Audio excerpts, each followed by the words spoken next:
Mensagem de fé, mensagem de fé, com o pastor Abraão Quadros.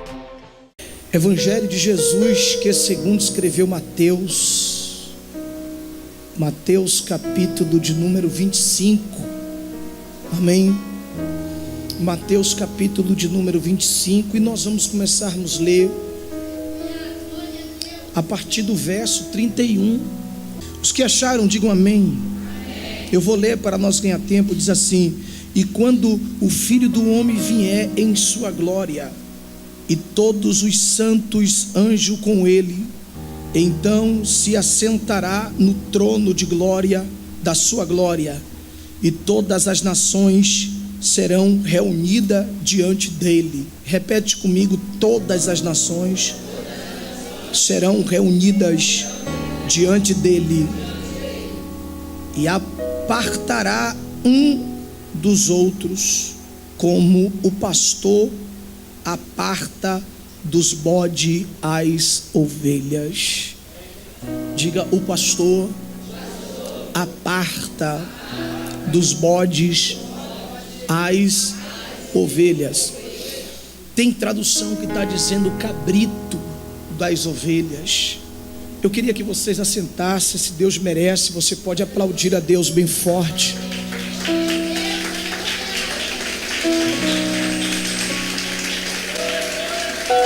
Amados, o texto que nós acabamos de ler, ele é um texto que vai nos levar a ter um pensamento de reflexão a respeito da volta do nosso Senhor e Salvador Jesus Cristo. Jesus, ele não começa o seu ministério falando a respeito do fim. Ele não começa o seu ministério pregando o juízo, não é verdade? Ele não começa o seu ministério dizendo que as pessoas deveriam se arrepender dos seus pecados. Ele começa o seu ministério fazendo milagres.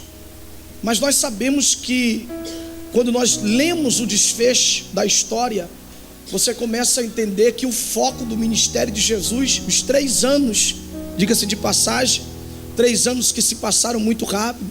No entanto, ele fez coisas que talvez nós, com 150 anos de ministério, não vamos fazer. Apesar de ele falar para nós que no nome dele nós iríamos fazer coisas maiores do que ele. Eu estou falando isso para você, para que você entenda que todo trabalho que Deus coloca em nossa mão, ele tem que ter uma estratégia.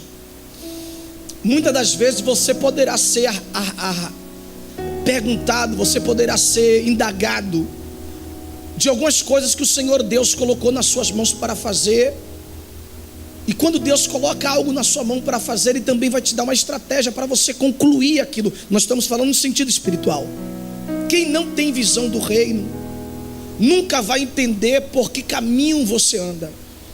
Observe que Jesus vai dizer bem assim, ó, que aquele que tem o Espírito de Deus, ele consegue discernir todas as coisas, ele consegue discernir todos, mas nem todos conseguem discernir. Eu vou continuar e mais uma vez frisar isso aqui, para que entre dentro do seu intelecto, para que você guarde no seu coração. Jesus não começou o seu ministério falando de juízo. Jesus não começou o seu ministério falando do tempo do fim. Ele começa o seu ministério ressuscitando um. Ele começa o seu ministério abrindo os olhos de outro. Porque o que é que Jesus quer? Antes dele mostrar para que ele veio, ele quer primeiro a atenção do povo. Ele quer pelo menos ter um grupo de ajuntamento, e ele sabia o que fazer para ter atenção. Ele primeiro supriu a necessidade das pessoas e depois falou realmente daquilo que eles necessitavam. Falando isto, eu quero começar a explicar para vocês que por mais que esse dia possa ter caído no esquecimento da mente da igreja, e muitas das vezes até do altar, acredito que o que estará acontecendo nos nossos dias de hoje é uma retrospectiva do que aconteceu no tempo de Jeremias. Quando você começa a ler de maneira muito detalhada o livro de Jeremias, tem uma passagem no livro de Jeremias que me toca muito. é quando Jeremias se levanta e fala bem assim: uma coisa horrenda está acontecendo na terra. Ele vai dizer que os reis governavam segundo o seu querer, segundo o seu coração, que não era comum, era uma orientação de Deus que eles recebiam. Então a primeira fala de Jeremias já é impactante. Ele vai dizer: está acontecendo uma coisa muito horrível na terra. Os reis estão governando segundo o seu coração, os profetas estão mentindo. Aí ele conclui a terceira frase dizendo: e o povo gosta disso. Aí você pega como isso é tremendo. Ele vai dizer: os reis estão governando como diz o seu coração, Deus não está mais governando. Os profetas estão mentindo. E ele vai dizer: o pior de tudo não é o rei governar segundo o seu coração, o pior de tudo não é o profeta mentir, o pior de tudo é o povo gostar do que está acontecendo. Aí ele termina a frase dizendo: quando aquele dia vier, o que vocês vão fazer?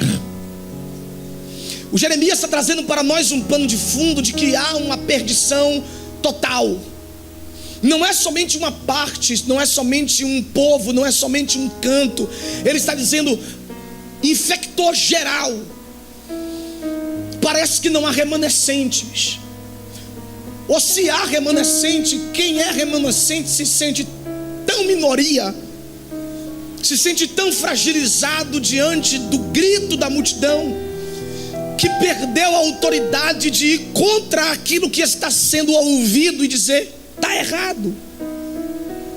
Eu venho trazer uma palavra aqui hoje que o Espírito Santo ele tem colocado em meu coração há algum tempo, e talvez não seja a palavra que você queria ouvir, mas eu vou te assegurar que é a palavra que você necessita ouvir. Olhe para a pessoa que está ao seu lado e diga: talvez não é o que você quer, mas é o que você necessita. O que nós necessitamos sempre vai estar acima do que nós queremos. O que nós necessitamos sempre será melhor do que aquilo que nós queremos. Eu estava com a dor na minha cabeça no domingo retrasado, e eu estive num hospital à noite, depois do culto de Niterói. E o médico olhou para mim e falou bem assim: eu vou te medicar. E eu falei para ele: passa a receita que eu passo na farmácia, vou comprar um comprimido e vou tomar. Ele falou: você tem que tomar o medicamento na veia. Eu falei para ele: mas eu não gosto de ser furado. Ele falou: não é o que você gosta, é o que você precisa nesse momento. Eu não posso prescrever para você um medicamento para você comprar na farmácia. Eu disse: por quê? Ele falou: porque o efeito vai demorar. Você precisa ser medicado na sua veia. Então às vezes a gente vem para a igreja dizendo: Senhor, eu preciso, mas na verdade você não pode colocar o que você precisa com o que você necessita. De repente você acha que você precisa de uma coisa, mas o Deus que está te examinando, Ele sabe realmente do que você necessita. Então a palavra é simples, não é nada que você não saiba, mas acredito que vai preencher algumas lacunas que está no seu coração. Mateus 25 vai nos contar uma parábola de 10 virgens, 5 loucas, 5 prudentes. E logo depois Jesus ele começa a trazer para nós o conhecimento daquilo que nós acabamos de ler. Eu fico impactado com isso aqui, porque a Bíblia ela contém minúsculos segredos escondidos, que só quem é amante de fato pela palavra está disposto a inclinar o seu coração diante dela. Pode ser aberto os seus olhos para ser revelado. Eu tenho que revelar algo para você, que Deus não conta segredo para todo mundo, porque nem todo mundo é merecedor de receber ou de ter o entendimento, a revelação dos segredos de Deus. Existem pessoas que sempre receberão o básico de Deus, sempre receberão as coisas de Deus pela metade, porque não tem no coração dele o amor, não arde no coração dele. O coração dele não está voltado para aquilo. É o que Jesus falou para a mulher, a Sora-fenícia: eu não posso dar para os cães os pães dos filhos. Jesus estava dizendo para ela: quem você é não está preparada, né, para receber aquilo que eu realmente de fato tenho para te dar. Se você colocar nas tuas mãos tudo aquilo que eu tenho para oferecer a um ser humano, será um desperdício. Então tem pessoas que Deus não pode revelar tudo aquilo que Ele tem para revelar. Por que não pode? Porque nada fará com aquilo que Deus te dará. Tem pessoas que se Deus dá para ele aquilo que Deus tem para dar, ou que está escondido no mundo dos espirituais, ele vai sair de um culto como esse, sentar no seu sofá e acomodar o seu coração. Ele não vai ter a preocupação de colocar em prática aquilo que Deus revelou para a vida dele. Então se Deus revelar, Deus, Ele sabe que aquilo que Ele revela não é somente para você, mas é para ser dividido com mais alguém. Se não existe uma inquietação no seu coração, se não existe no seu coração um desejo, se não existe no seu coração uma ânsia, algo que perturba o seu sono, que tire a tua paz de fazer algo mais para Deus, você sempre vai viver no básico. Você sempre vai receber as migalhas de Deus, e vai ver pessoas talvez inferior a você, indo além. E a pergunta que você fará é a seguinte: por que não eu? Por que não para mim? Porque Deus não disponibilizou isso na minha vida? Porque não é quanto você sabe, é quanto você quer. Vou repetir: não é quanto você sabe, é o quanto você quer. Então o Senhor te traz aqui hoje para abrir o seu entendimento. Eu não sei se você está entendendo, mas a preocupação de Deus aqui nessa manhã é de nos tirar de uma zona de conforto, é de nos sacudir, dizer: você acha, dizer para você, dizer para mim, que vir na igreja aos domingos, às quartas, você está fazendo alguma coisa para mim?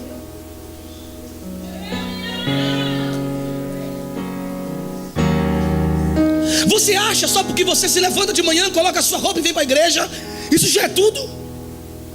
Você acha que você vai ser salvo simplesmente pelo fato de você participar do rol de membro de uma igreja? Você acha que só pelo fato de você devolver seus dízimos e suas ofertas, isso já é o suficiente? Essa vida econômica que você tem de servir a Deus,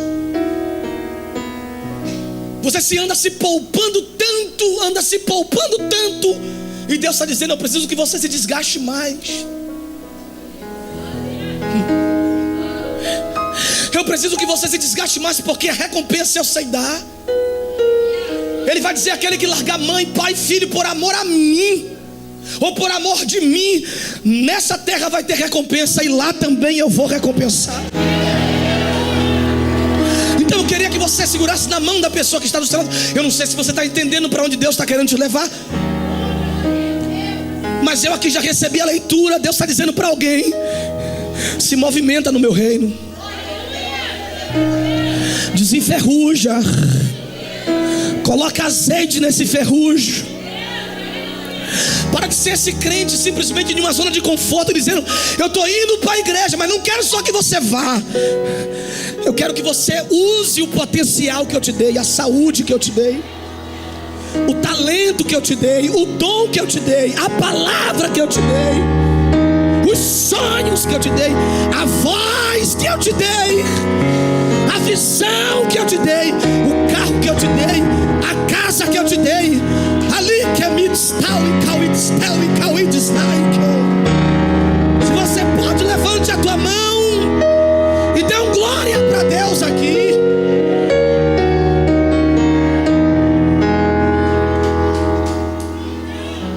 Entrou e que me no que nasce no ando cauids. Rai que no cando no que no cearário talvez. Na cando nasce no e no que no missal e come na que to. Leremina que no tal e que me ondos na e que eu.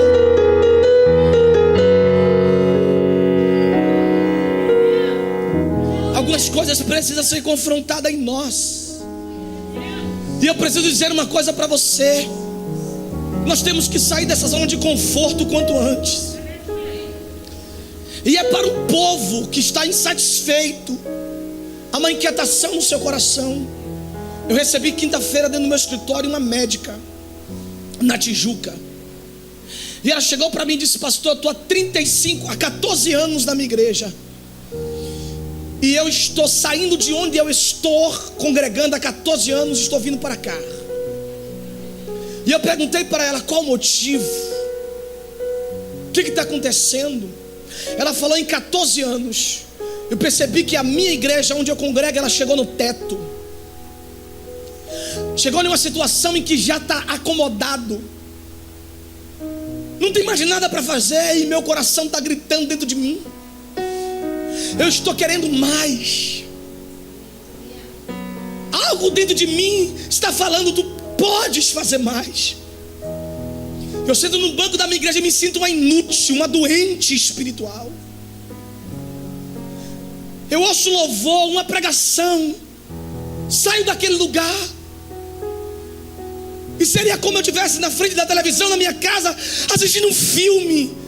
E isso vem me incomodando.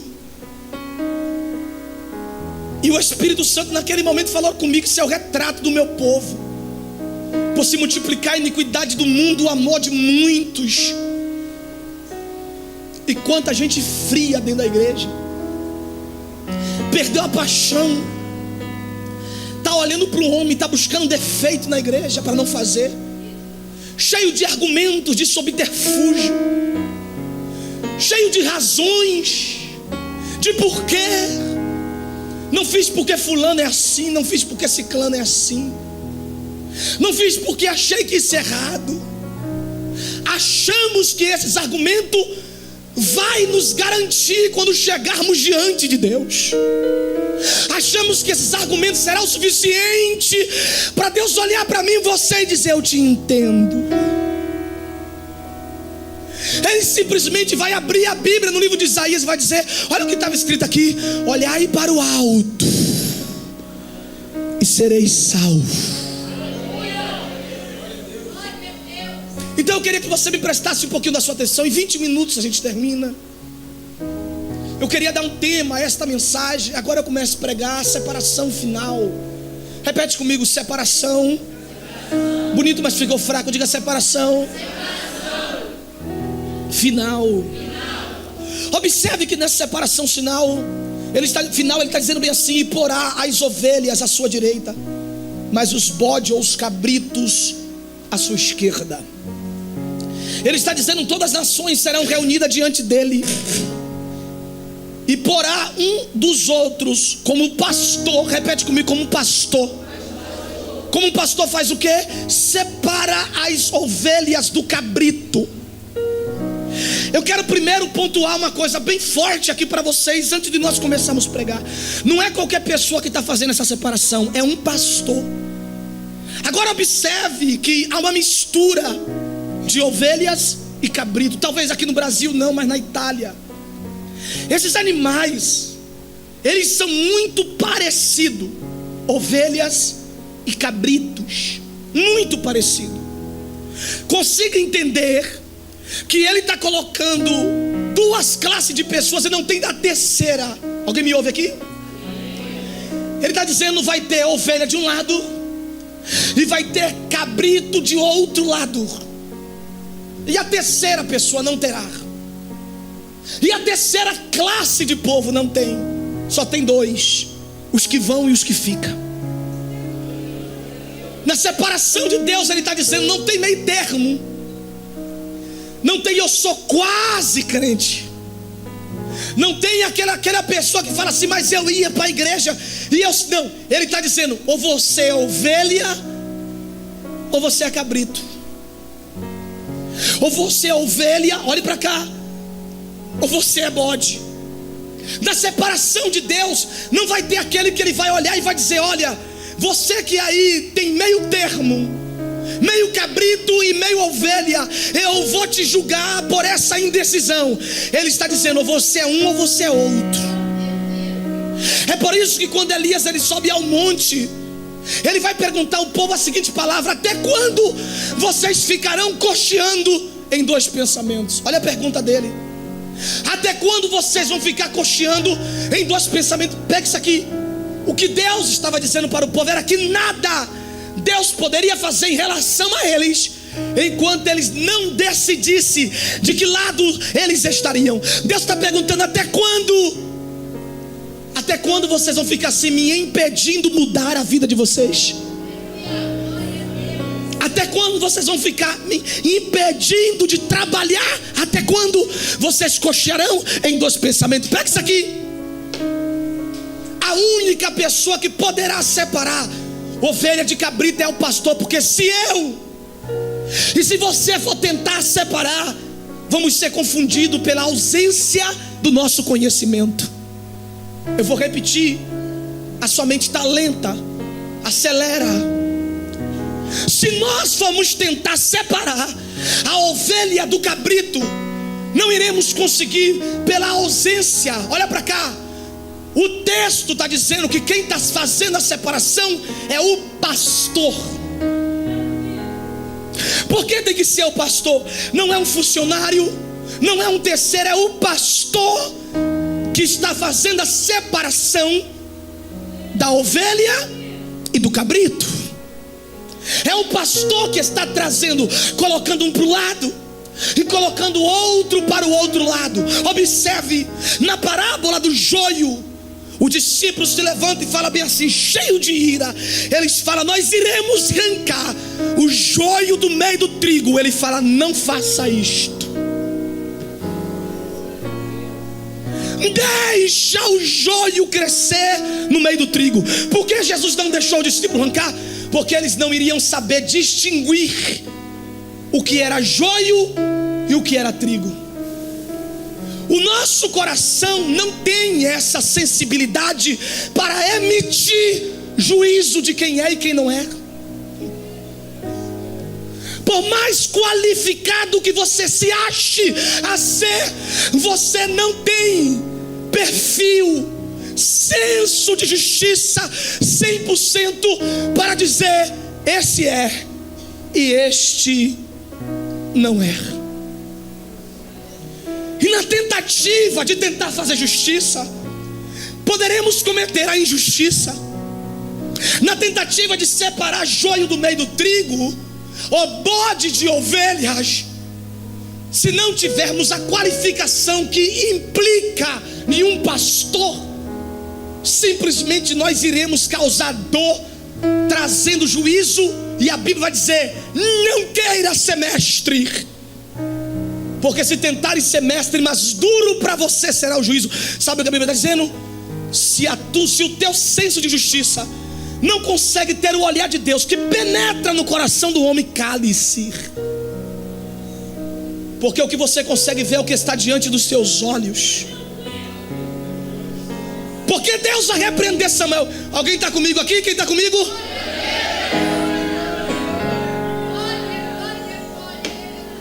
Porque Deus vai repreender Samuel, porque ele pega a taça de azeite, a botija de azeite, e ele vai ungir o homem errado. Por que vai ungir o homem errado? Porque ele não olha como Deus olha. Samuel olha para as vestes, para o coque de cabelo, para o vestidão, para a estrutura. Ele está olhando para a aparência, e Deus está dizendo, olha aí, quem é o homem? Julga pela aparência, separa pela aparência, levanta pela aparência, unge pela aparência, honra pela aparência, exalta pela aparência, dá privilégios pela aparência. Mas eu olho para o coração, está ungindo o homem errado. Mas segure a mão da pessoa que está do teu lado e diga, Deus não errará no seu juízo. A gente se confunde, nós nos enganamos, mas Deus não.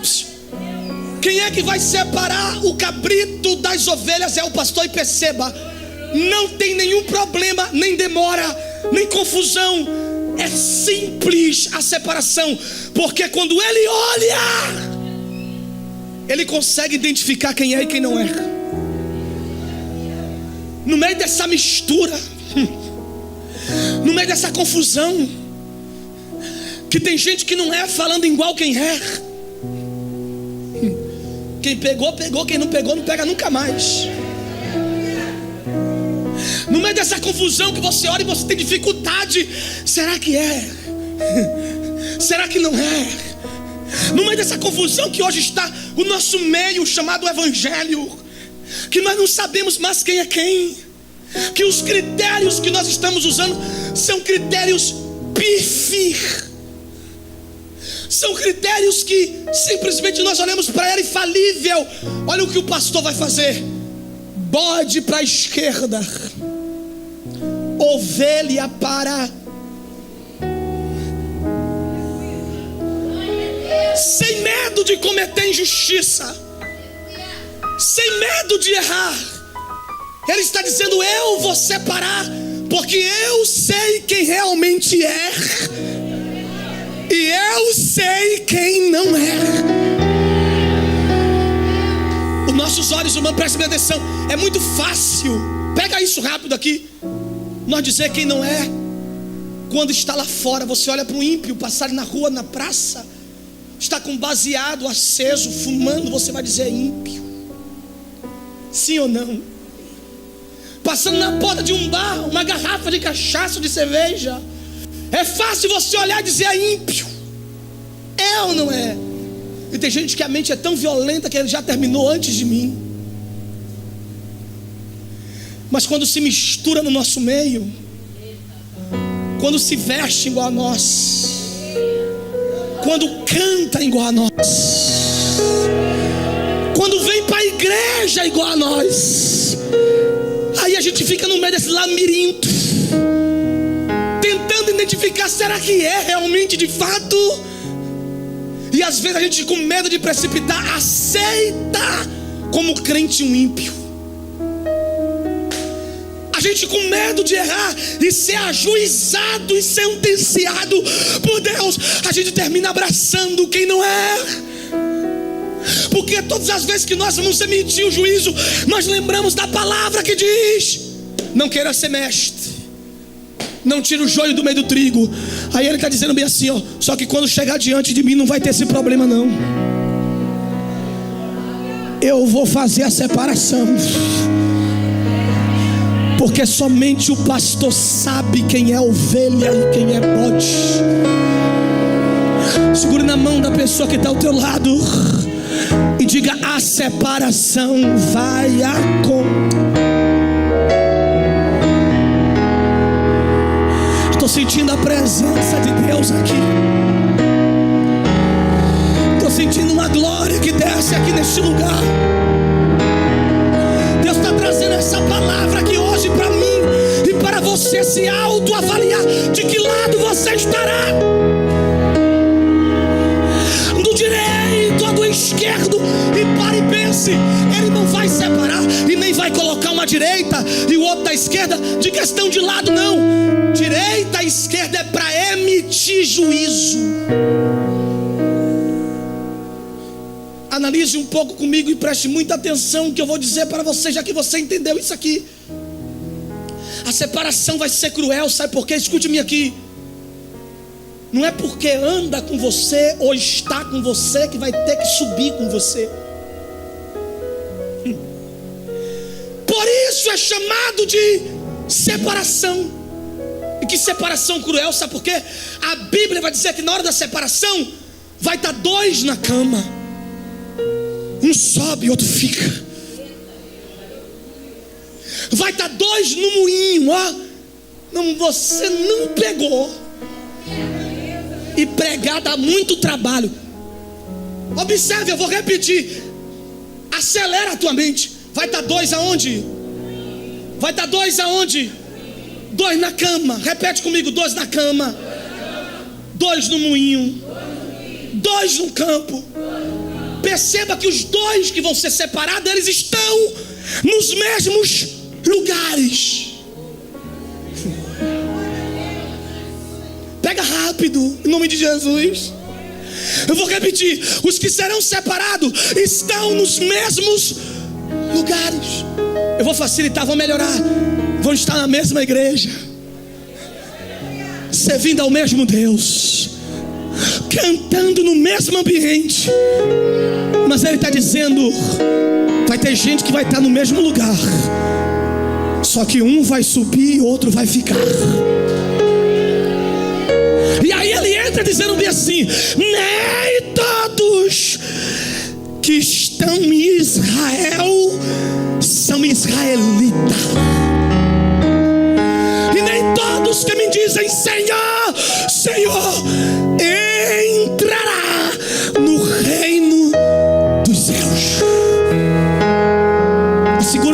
a pessoa que está ao teu lado e diga: vai ter separação. Vai dar tempo de se despedir, pastor. Vai dar tempo. Eu não queria me despedir de uma pessoa que eu nunca mais ia ver. Tá pegando tudo isso, irmão? Não tá pegando mesmo ou tá fingindo que tá? Tá pegando tudo isso? Porque o fato de estarmos no mesmo ambiente não significa que teremos o mesmo julgamento. O fato de estar servimos ao mesmo Deus não significa que o mesmo veredito que será para mim será para você. E por isso a Bíblia cuida de fazer uma separação. Mãe não salvará os filhos, filho não salvará sua mãe, esposos não salvará suas esposas. A salvação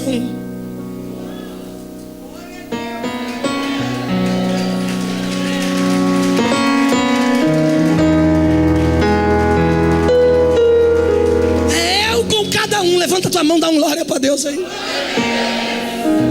Eu teria mais 2 tópicos para falar, mas não vai dar tempo. Nós falamos da divisão, eu ia falar do divisor e ia falar do critério que ele usará para dividir. Eu queria que você parasse para pensar no que Deus falou para você aqui hoje, e que você pudesse meditar de que lado é que você está. Porque o olhar de Deus simplesmente conhece quem nós somos. Em 5 minutos eu consigo falar do divisor. 5 minutos. Me assusta o divisor. Eu falei para os irmãos que ia terminar o culto cedo.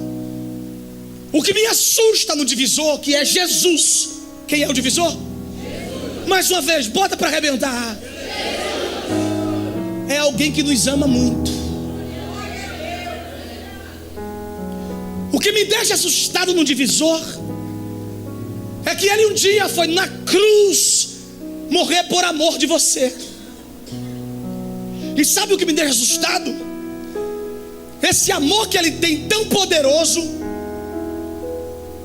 Como é que alguém que ama tanto vai ter a capacidade de chegar para mim e dizer: eu não te conheço?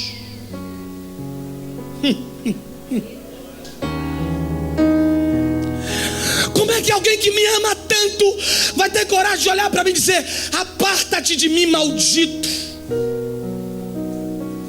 Como é que alguém que um dia foi na cruz do Calvário morrer pelos meus pecados, derramou a última gota de sangue para me salvar, olhe para mim? Eu fico preocupado com esse amor. Será que ele não me ama mais? Ou será que o meu pecado o irritou tanto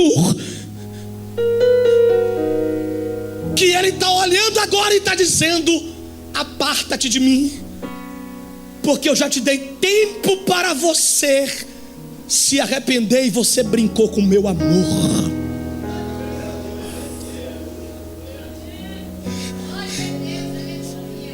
Como é que alguém deixa amar uma pessoa de um dia para a noite? Não, ele está dizendo: olha para cá, esse amor. Porque alguém pode dizer: pastor, eu desacredito na capacidade de Deus me condenar. Eu também acreditaria, se não fosse a perversidade do nosso coração, o abuso pela graça dele. Então, antes de terminar esse tema, eu queria relatar uma coisa para você e queria que você guardasse na tábua do teu coração. Não abusa do amor dele, desse sentimento que ele morreu na cruz para te salvar. Não abusa. Não fica contando, sabe por que? Olha para cá. A gente fica pensando só no juízo final, né? Mas Jesus pode voltar para você agora. Como assim, pastor? Vou explicar. Sacode a mão da pessoa que está ao teu lado e fala: Jesus pode voltar para você agora. Não tem idade, tá?